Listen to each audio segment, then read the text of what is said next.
తన దూతను అంటే సంఘం చేసిన ప్రార్థన విన్నాడా లేదా?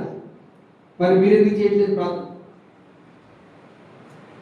తూతు మంగళ ప్రార్థనలు ఉపయోగపడవు, పెద్దల దుమ్ముని ప్రార్థనలు ఉపయోగపడవు,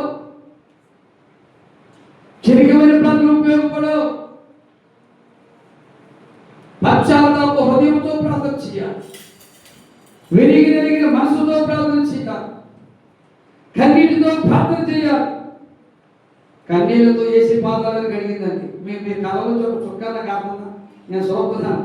ఎప్పుడన్నా కాదు భారత కాలంలో వచ్చేది ఏం కాదు. మరి ఎప్పుడు కాదు?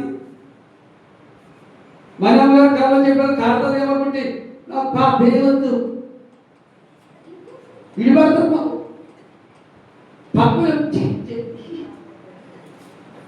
మరి ఎప్పుడు ప్రార్థన చేస్తావు నువ్వు? నా ఇంట్లో చేసుకుంటారండి. మందులో చేయవా? నీ ఇంట్లో చేసుకుంటారా?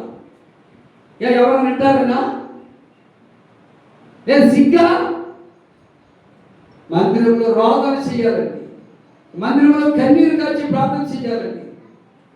దేవుడి మందిరంలో చేస్తున్న ప్రార్థన నీవు కాల్చుతున్న కన్నీరు ఆయన కవిలో దాచిపెడతాడట. నువ్వు చేస్తున్న కన్నీరు కళ్ళలోంచి కన్నీరు రాదు, కొంతమందికి రావాలి. హృదయాలు గట్టిపరచబడితే కళ్ళలోంచి కన్నీరు ఎందుకుంటుందండి?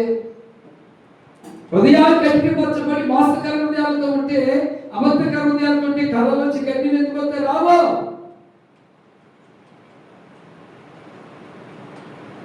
కన్నీళ్లతో పాదాలు కడిగినది